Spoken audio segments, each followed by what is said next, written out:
Allora, i livelli di intervento sono molteplici.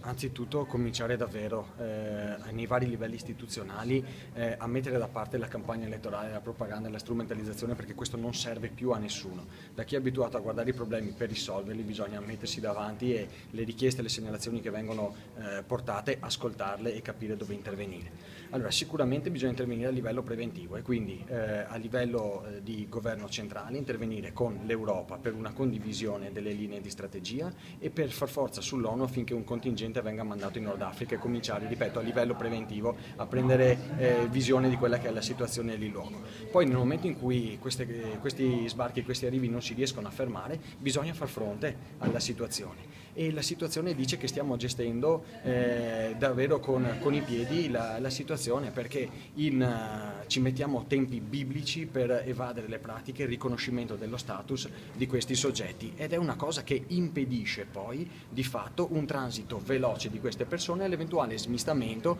verso il lavoro, verso un'accoglienza che sia regolare. Fino a quando non fronteggiamo in maniera seria, mettendo le risorse necessarie a disposizione per l'accoglienza delle domande di regolarizzazione, io penso che tutto andrà sempre a sommarsi senza una soluzione. Sul pratico però, le caserme no, a tante soluzioni i sindaci in queste ore, in questi giorni hanno detto di no.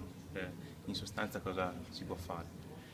Che ci sia un coordinamento e poi tutti siamo disponibili a far sì che dalle soluzioni che derivano di questo coordinamento, e quindi non dalla soluzione puntuale, dalla visione puntuale che ha ciascun comune, ma da una visione coordinata che c'è, questo coordinamento permette di far sì che dopo l'assorbimento sia ben distribuito e gestibile da parte di tutti, perché poi i numeri sembrano meno spaventosi nel momento in cui li gestiamo in maniera